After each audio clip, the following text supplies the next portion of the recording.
It had been 3 years since I took the job as the manager of the Evelyn Whitmore Historical Center. Nestled in an old district of New Haven, Connecticut, the museum occupied a grand Victorian-era estate, with an adjoining carriage house converted into offices, storage, and a break room for staff. My office was located on the main floor of the carriage house, right beside the gift shop.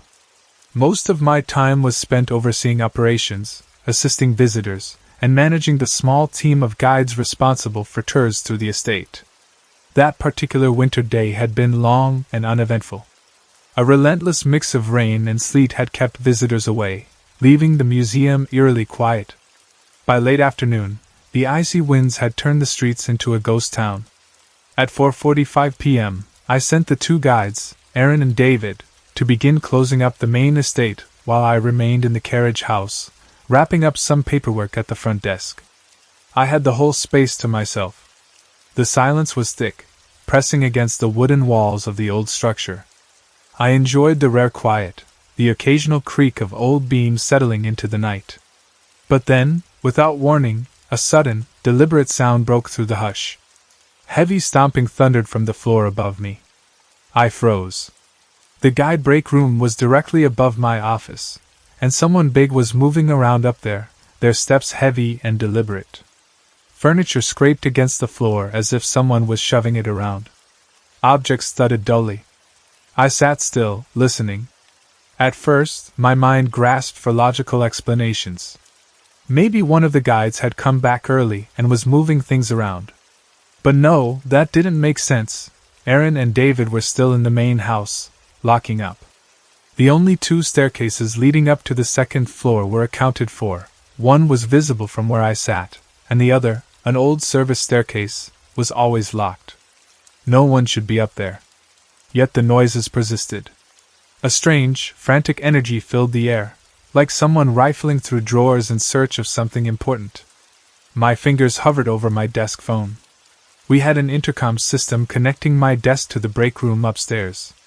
Swallowing my hesitation, I pressed the button. "Hello?" My voice cracked slightly. "Is someone up there?" The stomping stopped instantly. A thick silence settled in the wake of my words. My heart pounded against my ribs as I strained to hear.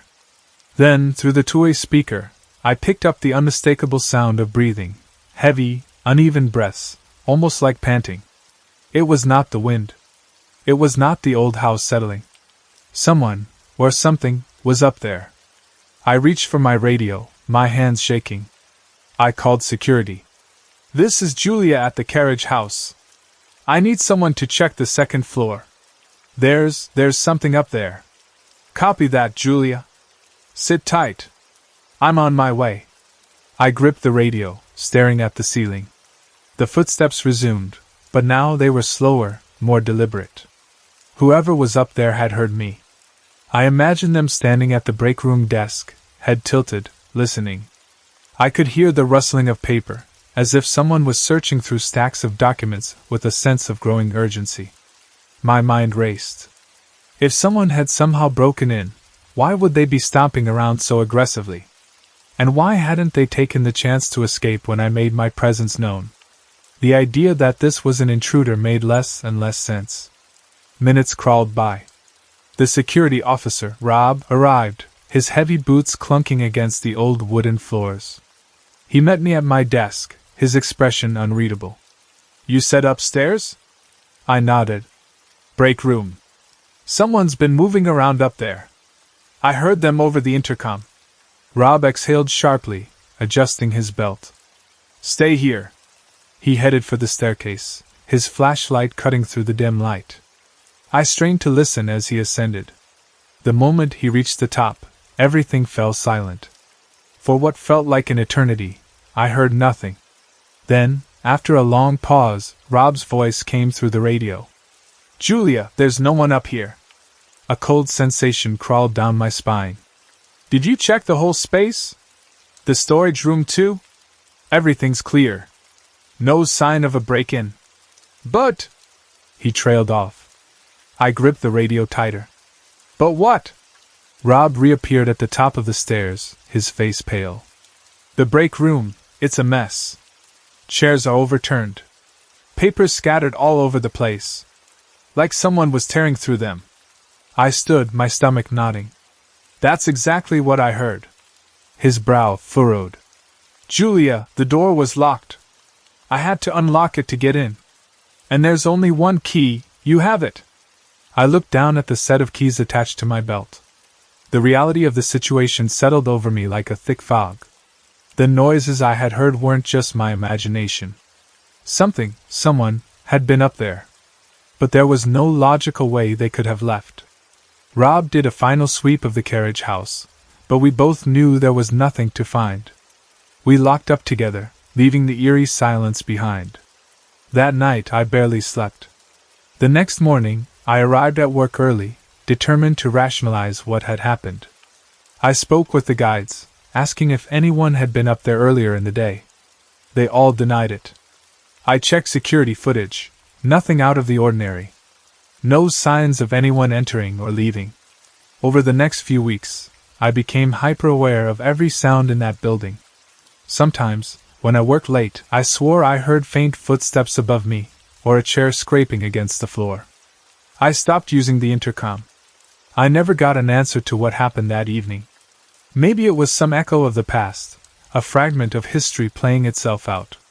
Maybe something still lingered in that old carriage house, unsettled and searching.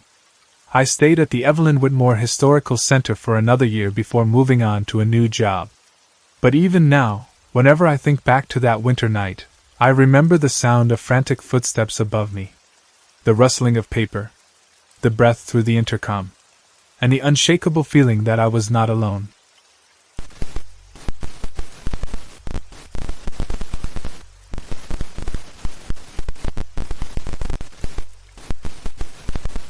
I was a junior at Ridgewood University when this happened. My apartment was on the 11th floor of a high-rise building near campus. It was a typical Wednesday afternoon, about 4:30 p.m., and I had just finished a brutal lab session. My backpack was slung over one shoulder, and my phone buzzed occasionally in my pocket as I trudged down the hallway to my unit, 11B. As I turned the corner, I saw someone walk into my apartment. He wasn't in a rush, nor did he seem out of place. He was a tall man with dark hair, wearing a navy blue hoodie and jeans. I assumed he was a friend of one of my roommates. There were 3 of them, and we had a pretty open-door policy when it came to guests. So, I didn't think much of it. I was only about 10 seconds behind him, so by the time I reached the door, I figured he'd be in the common area chatting with one of the guys. I unlocked the door and stepped inside. The apartment was silent. I let the door shut behind me and instinctively bolted it, something I always did out of habit, even though the door automatically locked from the outside. The place looked exactly as I had left it that morning. Our living room was cluttered with textbooks, half-empty coffee cups, and the remnants of a late-night pizza run. My backpack hit the couch with a dull thud, and I made my way toward the bedrooms. "Yo, who's over?" I called out. Silence. I checked Mark's room first. He was sprawled on his bed, AirPods in, tapping away at his laptop. "Who just came in?" I asked. Mark pulled out an AirPod and frowned. "What?" I repeated myself. "Some guy just walked in right before me. Tall, dark hoodie. Who is he?" Mark sat up. "Dude, no one came in? I've been here for like an hour." I felt a strange chill creep up my spine but shook it off.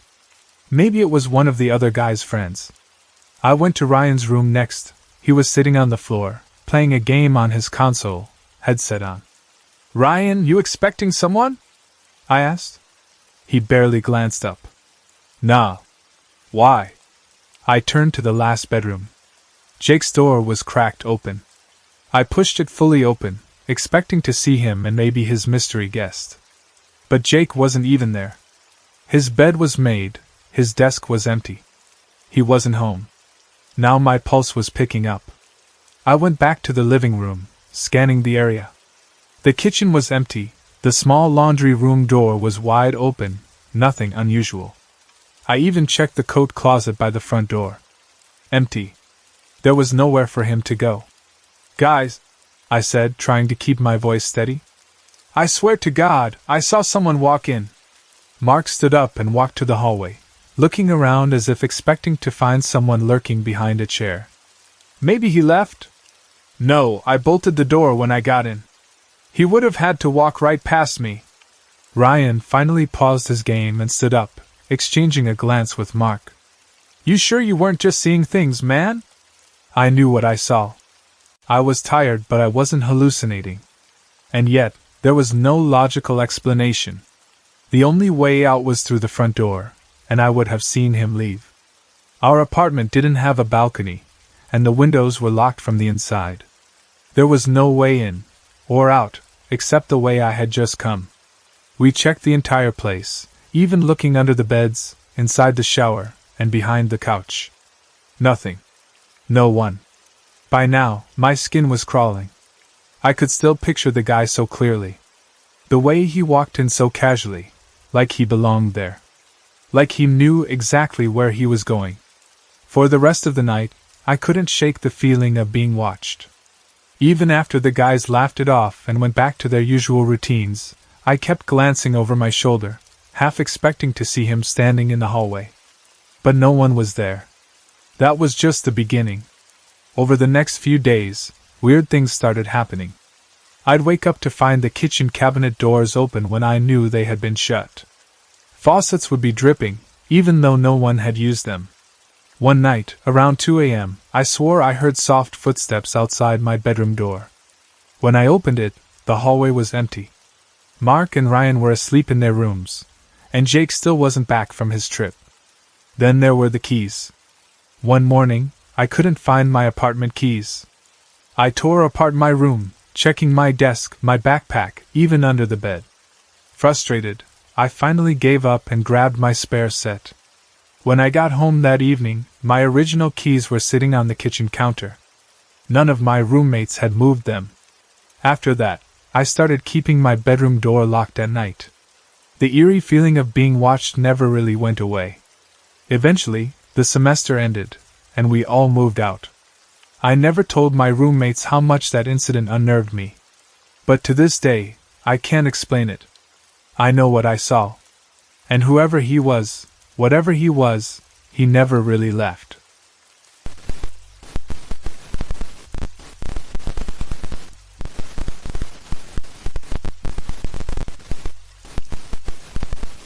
I never believed in ghosts. Not really. Sure, I enjoyed a good ghost story now and then, but I always figured there was some kind of logical explanation behind every supposedly supernatural encounter. That was until I met Mrs. Evelyn Harper. Mrs. Harper was an older woman I had known since childhood. She was a kind lady, soft-spoken and sweet, the kind of woman who always had fresh cookies waiting when we stopped by after church. She had a quiet wisdom about her, the kind that made you listen, no matter what she was talking about.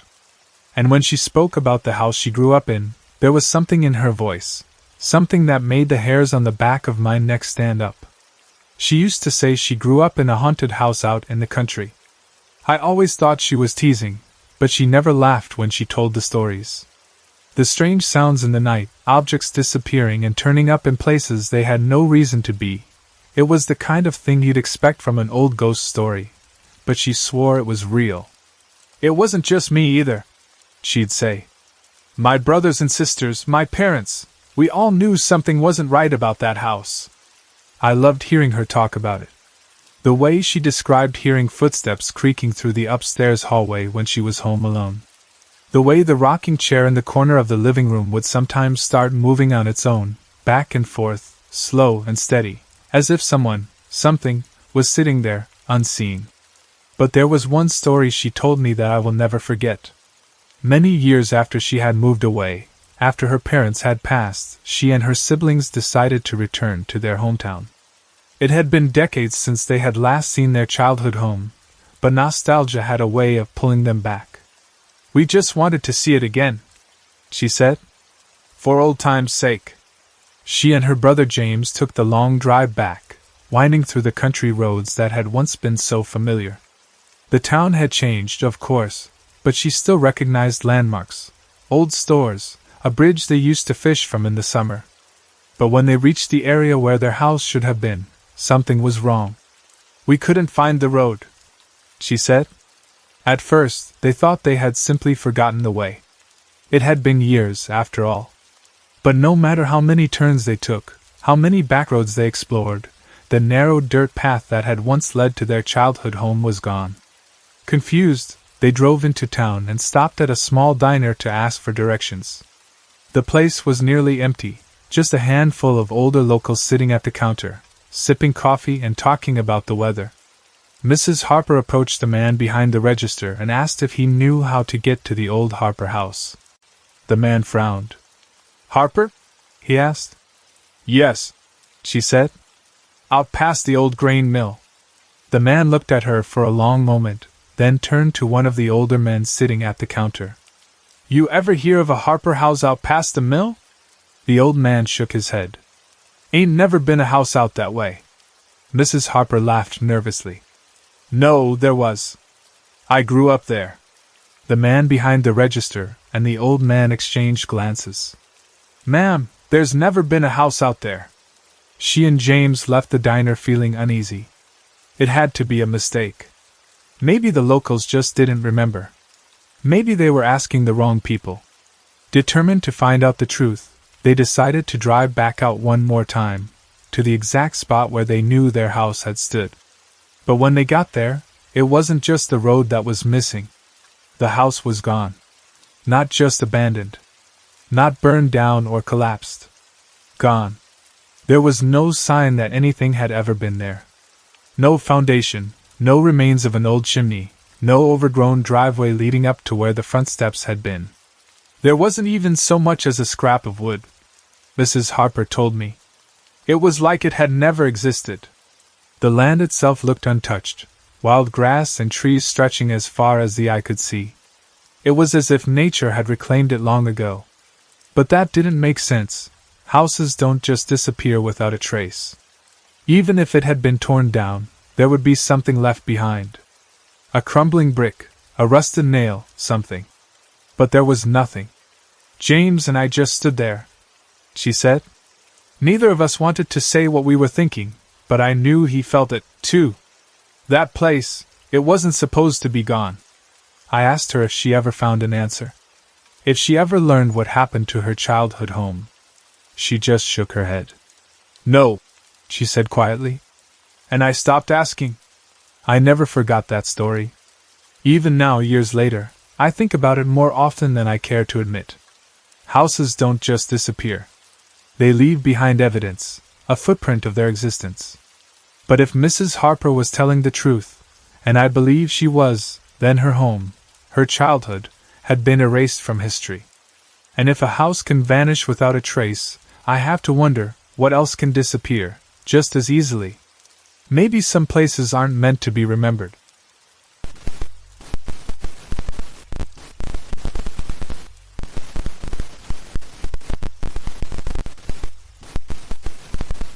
The apartment I lived in was in the basement of an old, crumbling brownstone on the outskirts of Chicago. It wasn't the nicest place, but it was cheap, and for someone who had just moved to the city for work, it did the job. The ceilings were low, the lighting was dim, and the pipes rattled with every passing hour, but I figured I could deal with it. The first strange thing happened one night when I was lounging on my couch, lost in a book. The entire apartment was quiet except for the occasional muffled footsteps of my upstairs neighbors. Then, out of nowhere, there was an ear-splitting clang from the bathroom. I jumped up, my heart pounding, and rushed to see what had happened. On the tiled floor lay a large metal bolt, heavy, nearly the size of my palm. It looked like a piece of industrial plumbing hardware. I glanced up at the exposed pipes running along the ceiling and walls. I had no idea where it had come from. Even if it had unscrewed itself, it shouldn't have flown off with such force. And yet there it was, sitting in the middle of the floor like it had been thrown there. I convinced myself it was just old plumbing finally giving out, and resolved to mention it to my landlord. But that was just the beginning. A few weeks later, I decided to redecorate a little. I had a stack of posters I hadn't put up yet, so I started pinning them to the walls. One poster, a black and white print of an old concert, went up near my bed. As I stepped back to admire it, something caught my eye. Beneath the poster, faint but unmistakable, was a phone number written in smudged black ink. It wasn't just on the surface. It was under the paint, as if it had been scrawled on the wall long before the apartment had been repainted. The numbers were shaky, uneven, like someone had written them in a hurry. I had lived there for months. I had painted the walls myself. There was no way I wouldn't have noticed it before. I grabbed my phone and dialed the number. I don't know what I expected, but when I heard the automated voice telling me the number was no longer in service, a chill crept up my spine. Who had written it? And why had it appeared only now? Then came the thing I could never explain. One afternoon I came home from work, tossed my keys on the counter, and hung up my pleather jacket in the closet. It was my favorite, a deep burgundy color, worn just enough to be comfortable. I didn't think about it again until a week later, when I was getting ready to go out and reached for it. The moment my fingers touched the fabric, I froze. The shoulders were torn apart. Long, jagged rips ran down both sides, like deep claw marks. It looked as if something with sharp nails had shredded the material, digging in repeatedly until the damage was irreversible. I didn't have pets. No one else had access to my apartment. I had never seen damage like this on any of my clothes before. I checked the closet, searching for anything that could have caused it, exposed nails, rough edges, anything. But there was nothing.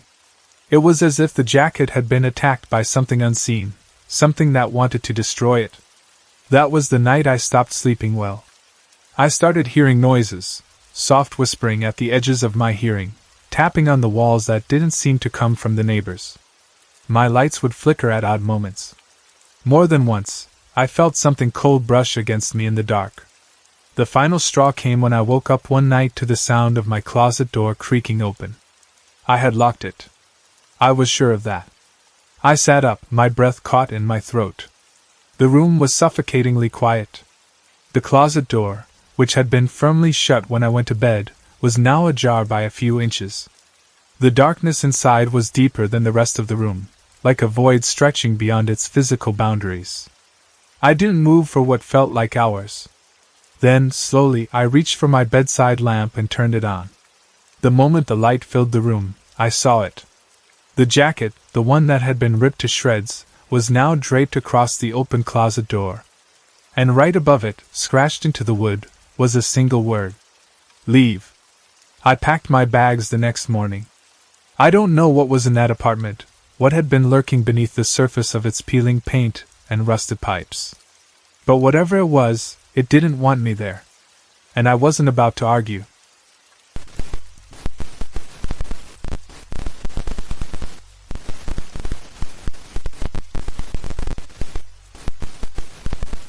It was a chilly fall afternoon when I pulled up to the house. The neighborhood was still under construction, with empty lots on either side of the street, and the occasional sound of hammers in the distance. The home I was about to show was brand new, pristine, untouched, and waiting for its first owner. I worked in property management, and had been in real estate for years. This was nothing new to me. Getting to a house early to prep for a showing was just part of the job. But that day, something felt different. I figured it was just the weird quiet of the unfinished neighborhood. No kids outside, no dogs barking, just the occasional gust of wind whipping through the wooden frames of half-built houses. I parked in the driveway and stepped out, the crisp air nipping at my skin. With my key, I unlocked the front door and stepped inside. The house smelled like fresh paint and new carpet, that new house smell still strong. I took a deep breath and got to work. I walked through the house, flipping on light switches as I went. The living room, the kitchen, the hallway, each room lighting up one by one. The stainless steel appliances shone under the bright LED lights, and the big windows let in the last golden light of the evening. Everything seemed normal. I headed upstairs, where the bedrooms and bathrooms were. The master had an ensuite bathroom and a walk-in closet. I checked the doors, the plumbing, the windows. Everything looked good. I finished up in the second guest bedroom and glanced at my watch. Still had about 10 minutes before the buyers arrived. I decided to do one last walk through. As I stepped out of the guest room, I passed by the staircase and instinctively looked down. That's when I saw it. A figure. Dressed all in black. Standing at the bottom of the stairs. It wasn't just a shadow or a trick of the light. No, it was solid. It had form. And the worst part? It was looking right up at me. My breath caught in my throat, my heart slamming against my ribs. My head jerked back instinctively, my body reacting before my brain could catch up. And when I snapped my gaze back down, the figure was gone. But I knew what I saw. I stood frozen at the top of the stairs, my pulse hammering in my ears. A cold sweat broke out across my forehead. I swallowed hard, trying to convince myself I was just seeing things. Maybe the light played tricks on me. Maybe I was just tired. But deep down, I knew that wasn't it. I hesitated before forcing myself to move. Slowly, carefully, I went down the stairs, my footsteps echoing in the empty house. Every nerve in my body was on high alert, bracing for something, anything, to happen. When I reached the bottom, I looked around. The front door was still locked. The windows were shut. There was no sign of anyone. I walked through the living room, checked the kitchen, even peeked into the pantry. Nothing. Still, that uneasy feeling wouldn't go away. I shook my head and tried to brush it off. Maybe my mind was playing tricks on me. Just as I reached for my phone to check the time, I heard it. A soft creak. Coming from upstairs. My stomach twisted into a knot. I knew I was alone. I had been alone this whole time. Slowly, I turned my head, my eyes following the sound. The staircase loomed in front of me, leading up to the second floor where I had just been. Another creak. This time, I saw it. The floorboard in the upstairs hallway, the one I had just walked across, shifted, like someone had just stepped on it. A chill ran down my spine, my body frozen in place. I didn't breathe. I didn't move. I just stood there, staring, my mind screaming at me to run. And then, as fast as it started, everything went silent again. I clenched my jaw and forced my feet to move. I wasn't about to stick around and see what happened next. I grabbed my bag and bolted for the front door.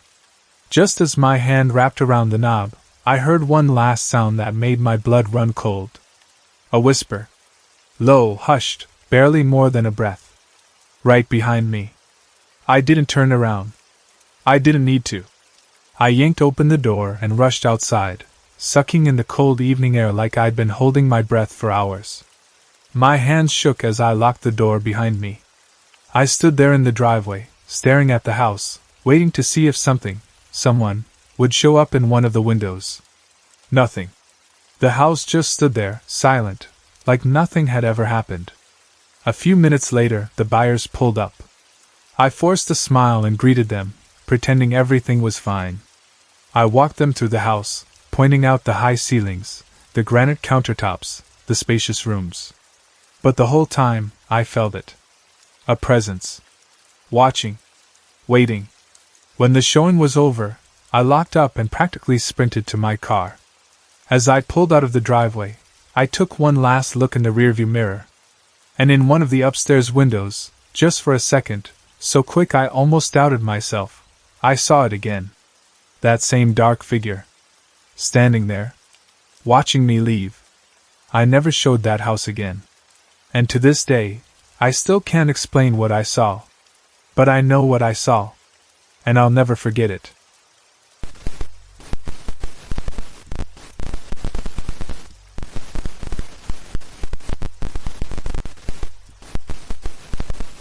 I was on my way to work, walking through downtown Chicago like I did every morning. It was early spring, that weird time when the wind still had a bite to it, but the sun had started making its slow return. I was in a hurry, weaving through crowds of people, my coffee in one hand, phone in the other, half listening to a podcast but not really paying attention. The intersection at State and Jackson was packed, as usual.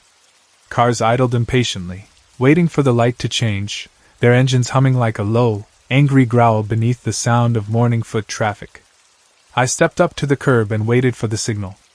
That's when I saw him. My blood ran cold. It was me.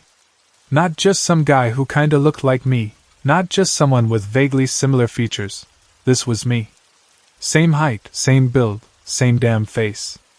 Even the way he carried himself, shoulders slightly hunched, hands tucked into the pockets of his gray jacket, my jacket, was identical. He was walking right toward me, cutting through the crowd like a ghost gliding through bodies. I froze. We locked eyes. And in that moment, something in me snapped. A wave of raw, primal rage surged through my body, so strong and unfamiliar that I barely recognized myself.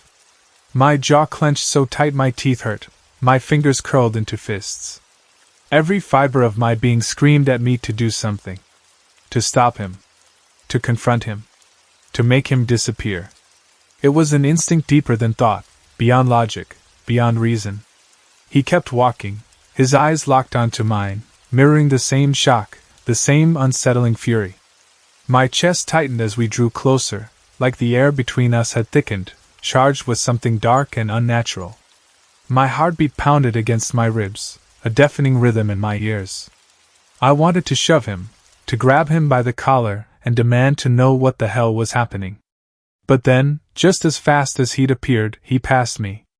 I turned on my heel, breath hitching, body tense, watching him disappear into the crowd. He didn't look back. My entire body was shaking.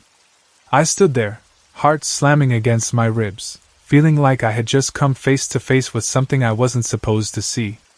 A glitch in reality. A stolen life.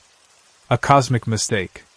And worse than anything, worse than the confusion, the disbelief, the bone-deep fear, I was angry. Furious. Why? Why would that be my first reaction? I should have been amused, or freaked out, or hell, even curious. But no. My gut instinct was rage. A deep, gut-wrenching, primal fury that made my hands tremble. Like I had just seen someone who had taken something from me. Something that was mine. My identity. My face. I shook it off, tried to breathe, forced myself to keep walking. But I couldn't stop thinking about it. The whole day at work, my mind kept circling back. What were the odds? I mean, I'd heard of doppelgangers before, read the stories, laughed at those people who looked just like you posts online. But this was different. This wasn't some vague similarity. This wasn't some look-alike. It was me. I didn't sleep that night. I kept replaying the encounter, dissecting every second, every micro-expression on his face, every flicker of emotion in his eyes. And that feeling of rage, where the hell had that come from? A few days later, I couldn't take it anymore. I started retracing my steps, heading back to the intersection at the same time every morning, hoping, dreading, that I'd see him again. I didn't. For weeks I searched. I looked at every face in the crowd, every stranger walking toward me, scanning for any trace of him. Nothing. But I never shook the feeling that he was still out there. Somewhere. Walking the same streets, living a life that should have been mine. And that rage? It never really went away.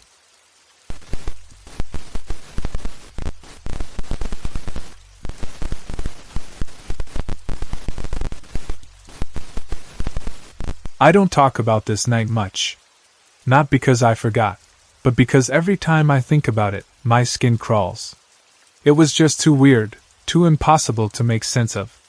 But it's been eating at me for years, and maybe putting it into words will help me finally put it to rest. So here goes. This happened back in the early 2000s. I was in my mid-20s, living in Missouri, working a job I didn't care for but needed to pay the bills. My buddy Ryan and I had gone down to Springfield for the weekend. Nothing crazy, just a short road trip to grab a few beers, catch a Cardinals game on TV at some hole-in-the-wall bar, and maybe meet some girls.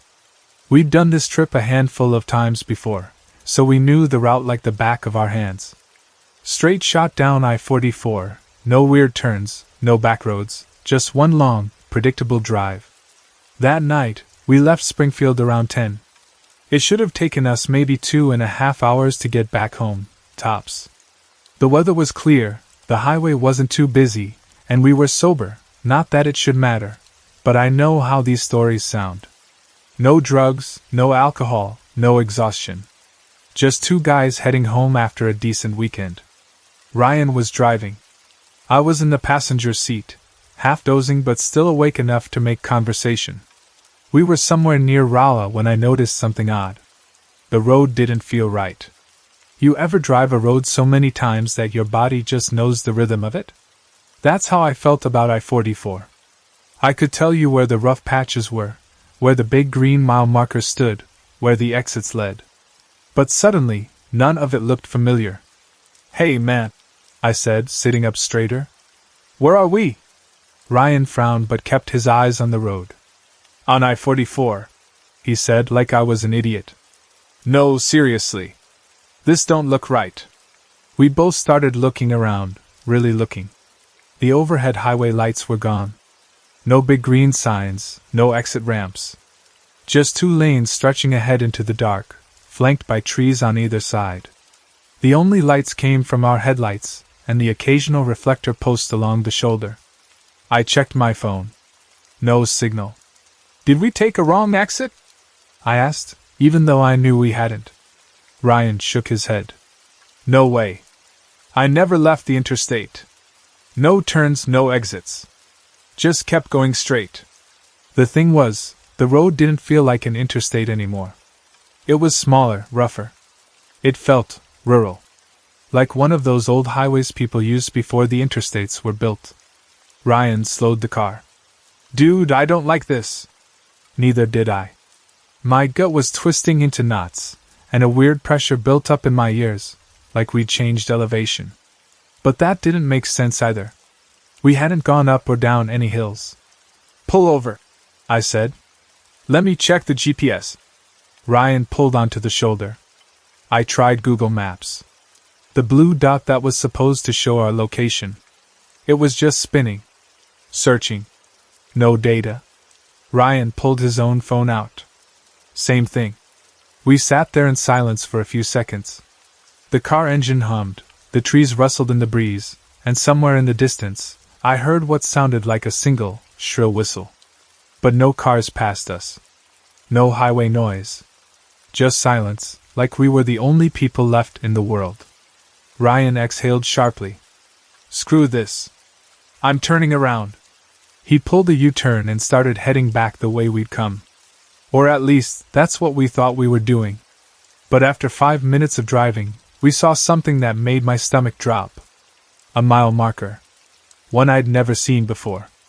It was an old wooden post with metal numbers bolted onto it. No bright green interstate sign, no highway number, just the numbers, 161. "Where the hell is 161? Ryan asked, his voice tight. I had no answer. We should have been on I-44. But as far as I knew, Highway 161 didn't even exist in this area. We drove on. 10 minutes, 20? Still no sign of the interstate, no other cars, just an endless stretch of dark road lined with trees. And then, finally, we saw headlights in the distance, another car coming toward us. Ryan flashed the brights. The other car didn't respond. As it got closer, I could make out its shape, an old pickup, maybe from the 70s. It passed us without slowing, and in that brief moment, I caught a glimpse of the driver. He was staring straight ahead, hands white-knuckled on the wheel. "Turn around again," I said, voice barely above a whisper. Ryan nodded, did another U-turn. This time, we drove in silence. I watched the trees, trying to spot anything familiar. And then, out of nowhere, we saw something up ahead that made me want to puke. A big green highway sign. The kind I'd been looking for all along. It read, Interstate 44.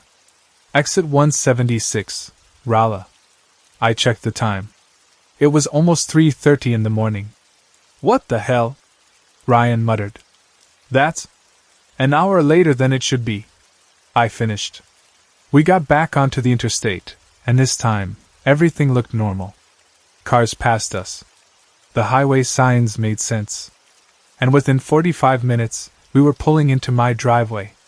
We sat in the car for a long time, either of us speaking. Finally, Ryan cleared his throat. "We didn't take an exit," he said. "We didn't turn." "I know." "We weren't on the interstate." "I know." "What the hell happened?" I had no answer. And even now, years later, I still don't. We weren't drunk. We weren't high. We weren't tired. But somehow, we ended up on a road that shouldn't have existed, lost an hour of our lives, and found our way back with no memory of how we got off track in the first place. We never talked about it again. Some things are better left alone.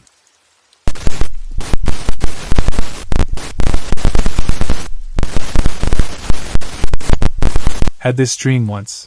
One of those vivid ones that sticks with you, lingers in the back of your mind like a song you can't quite forget. In it, I was walking alone down a dirt path, the kind you'd find out in the country, lined with old trees that twisted overhead like they were trying to keep secrets. It felt familiar, even though I knew I had never been there before. As I walked, the trees grew thicker, the sunlight dimming as the canopy above closed in. The air felt dense, heavy, almost like I had stepped into a different world. And then, just as suddenly, the path ended. Right there, at the edge of the woods, was an old, abandoned cemetery. Something about the place pulled me in. The graves were ancient, some sunken into the earth, the headstones weathered and covered in moss. I wandered among them until my eyes landed on one in particular. A single stone bench sat beside it, cracked and worn. The grave itself had a headstone topped with an angel, a delicate thing, except it was missing a wing. And there, caught on the remaining wing, was a single pine needle, swaying in the breeze, suspended by a thin strand of cobweb. Then I woke up. It wasn't a slow, groggy wake-up. It was the kind that jolts you upright, heart pounding, like you'd just been yanked out of another reality. I sat there in bed, my breath coming fast, trying to shake the feeling that the dream was calling me back. I don't usually write down dreams, but something about this one felt different.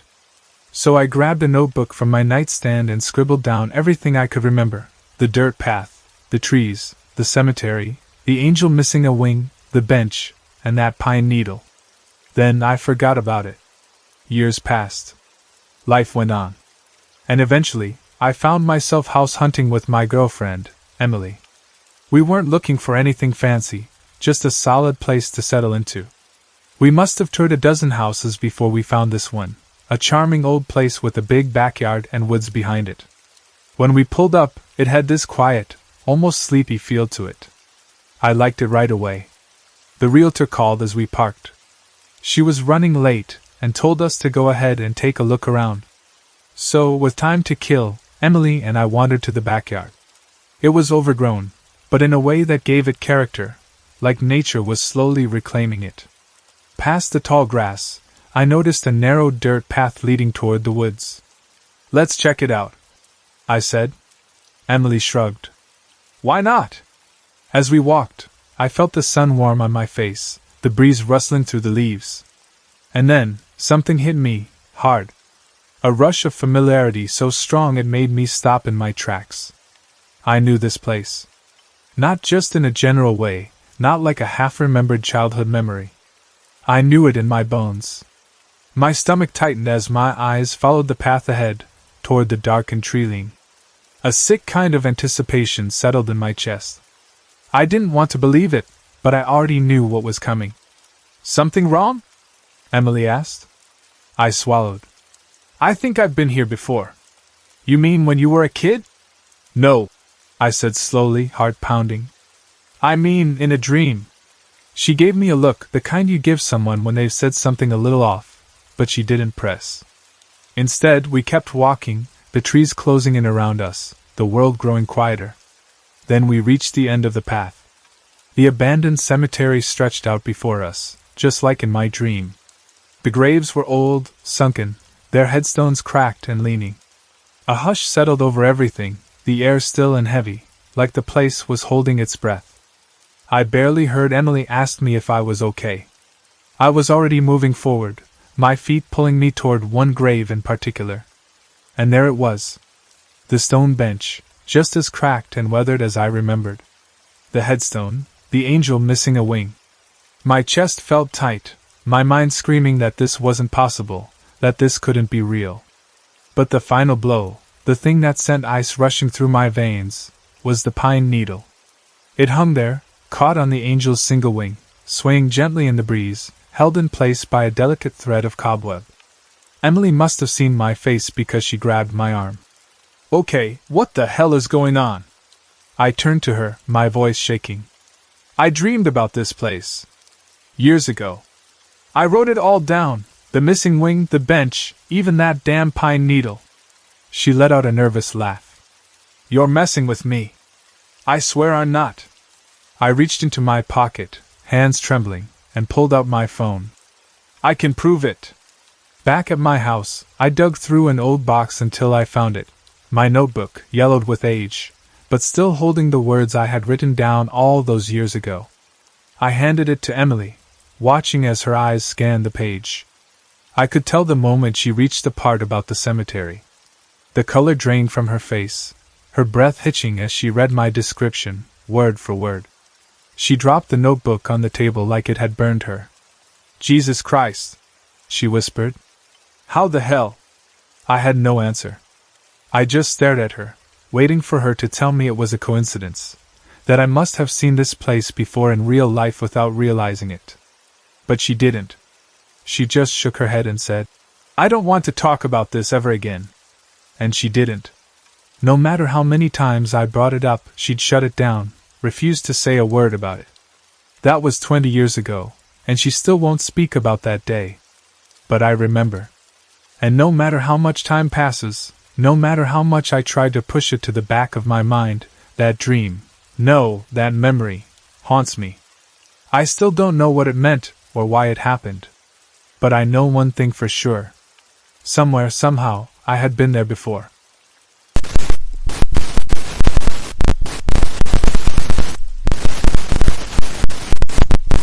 I still think about that day, even though it happened years ago. I was 18, fresh out of high school, and living in a quiet suburban neighborhood in Ohio with my mom. It wasn't anything special, just one of those older neighborhoods where everyone knew each other but didn't necessarily talk much. The kind where the streets were lined with big oak trees, the sidewalks had cracks from years of freezing winters, and the houses all looked like they came out of the same blueprint. That afternoon, my mom and I were heading out to do some grocery shopping. It was a warm summer day, the kind where the air was thick and humid, and everything moved just a little slower because of the heat. Our car, an old, beat-up Ford Taurus, was parked in the driveway, just a few feet from the sidewalk. Mom got in first, started the engine, and let the AC blast while I lingered outside for a second, stretching my arms. Just as I was about to open the passenger door, I caught movement out of the corner of my eye. I turned my head and saw a young girl riding a bike down the sidewalk. She looked about 10 or 11, with blonde hair pulled back into a ponytail. She was wearing jean shorts and a pink t-shirt with some cartoon character on it, something a kid her age would wear. She wasn't going particularly fast, just pedaling casually, like she had all the time in the world. As she got closer, I stepped back a little, not wanting to accidentally block her way. That's when she stopped, right next to me, and said, "I'm just waiting for my mom." Her voice was small, almost quiet, but there was something about the way she said it that made me pause. It wasn't what she said, exactly, but the tone, flat, almost emotionless. It gave me a weird feeling, but I brushed it off. Maybe she was just shy.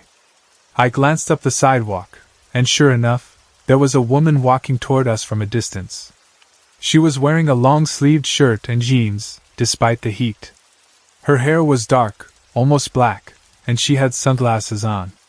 She didn't wave or acknowledge me, just kept walking at a steady pace. I figured she was the girl's mom. Satisfied, I opened the car door and slid into the passenger seat. "Just wait a second," I told Mom. "There's a kid and her mom passing by." Mom nodded, tapping her fingers on the steering wheel. "All right. Let me know when they're clear." I adjusted the air vent, aiming the cool air toward my face. A few seconds passed. Then a minute. Then another. Mom sighed. "Are they past yet?" I frowned. They should be. I leaned slightly toward the side mirror, expecting to see them walking past our car. But the sidewalk was empty. Confused, I turned my head and looked out the window. No one was there.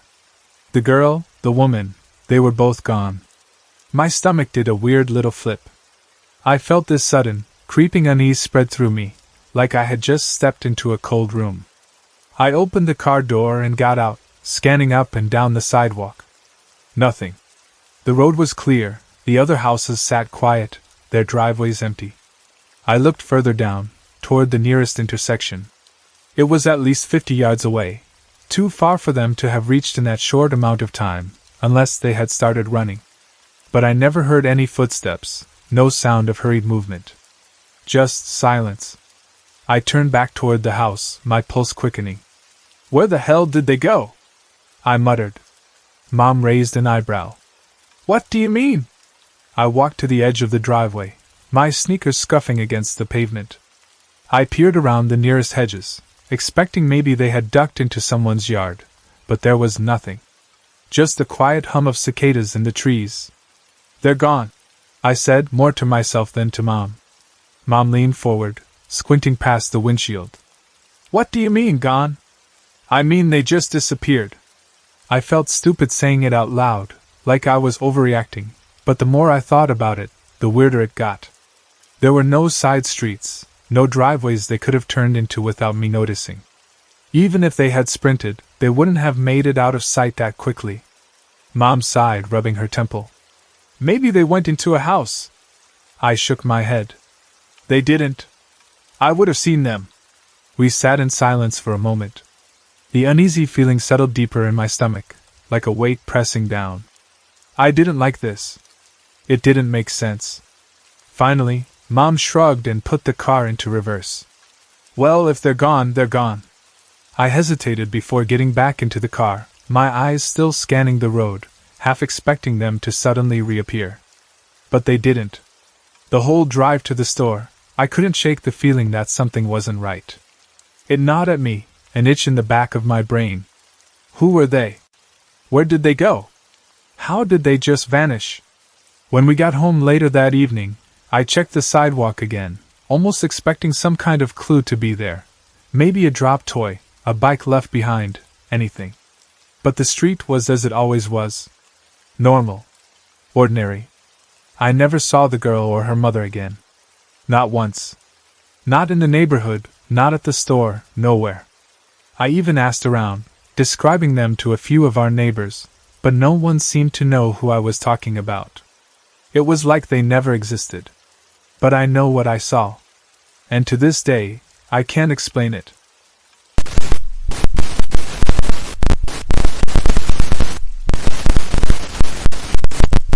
I was about 8 years old when it happened. Back then, we lived in a little house deep in the woods of Kentucky, surrounded by nothing but trees, dirt roads, and the occasional deer passing through. My dad had built the place himself, tucking it away from the main roads, saying he wanted peace and quiet. And for the most part, we had it, until that morning. It was early, maybe just after sunrise. My sister, Katie, and I were playing in my room, dressing up our dolls and making them have little tea parties like we always did. I remember the morning light spilling in through the window, catching on the dust in the air. It was one of those mornings that felt safe, like nothing bad could happen. But then I looked up. There, just outside my bedroom window, stood a man. He wasn't moving. He wasn't doing anything but staring. I froze, gripping Katie's arm, my stomach dropping to my feet. He was just standing there, his face half hidden by the shadow of the trees. I couldn't make out any details, just the shape of him, his dark clothes, the way he was watching us. For a long second, I couldn't breathe. Then instinct kicked in. Katie, I whispered, my voice shaking. Go get Daddy. What? She asked, still playing with her dolls, not understanding the fear that had just wrapped itself around my chest. Go. Now. She saw my face then, the way I was gripping her arm too tightly, and for once, she didn't argue. She got up and ran out of the room, her little feet pounding down the hallway. I wanted to run too, but I was scared that if I moved, he'd do something. Then he did. He took a step back. Not toward the house, but back into the trees slowly, like he didn't want to be seen. Like he was slipping away before an adult could come and find him. That's when I bolted. I ran screaming to my dad, who was in the kitchen drinking his morning coffee. "There's a man outside my window!" I gasped, my heart hammering. He was watching us! Dad set his mug down with a sharp clink and frowned. "What are you talking about?" "There was a man outside my window," I repeated, desperate for him to believe me. "He was just standing there, watching me and Katie." He let out a sigh, rubbing his face like he was already exhausted. "Honey, there ain't nobody out there. You probably saw a deer or something. "No, Daddy, I saw him." But he didn't believe me. He patted my head, told me to quit making up stories, and went back to his coffee like nothing happened.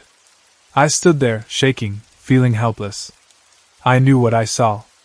That night I barely slept. I kept the covers pulled up to my chin, listening for any sound outside. Every creak of the house made me jump. Every rustling leaf outside sent my heart racing. But nothing happened. At least, not that night. For years after that, though, things kept happening. Some nights, when the house was dark and quiet, I'd hear footsteps outside. Slow, careful footsteps, like someone was walking along the edge of our property. Other times, I'd hear our old truck door creak open in the driveway. But when I'd look out my window, nothing would be there. The next morning, Dad would find the truck door open or see footprints in the dirt, but he always brushed it off. "Probably some animal sniffing around," he'd say, or, "Must have been the wind." But the wind don't open car doors. Katie never heard any of it. She slept like a rock. Mom and Dad never seemed to notice. But I did. And I never forgot the feeling of being watched. Years went by. We moved out of that house when I was 16, and I tried to push the memories aside. Tried to convince myself that maybe I had imagined it, just like Dad said. Then, years later, I looked up our old house on Google Maps. I hadn't seen it in years, hadn't thought about it much, but something made me search for it that night. Maybe nostalgia. Maybe curiosity. I clicked on the satellite view, zooming in on the place where I spent most of my childhood. There it was, our little house in the clearing, the trees stretching out all around it like I remembered. But then I saw something I didn't remember. Just past the tree line, maybe a few hundred yards into the woods, was another house. A small one, old-looking, hidden by the thick forest. I stared at the screen, my heart pounding. All my life, I thought we had lived alone in those woods. I thought our nearest neighbors were miles away. But there, just a short walk through the trees, was someone else's house. And it looked lived in. I zoomed in closer, but the image wasn't clear enough to make out details. My stomach twisted. Had someone been living out there all that time? Was it just an abandoned shack? Or had there been someone, maybe the man I saw that morning, watching us, living just out of sight? I never told my parents. By then, it didn't matter. We didn't live there anymore, and there wasn't anything they could do. But even now, all these years later, I still think about that morning. I still wonder about the man at my window, about the footsteps in the night, about the truck door opening when no one was around. And most of all, I wonder if we were ever truly alone in those woods.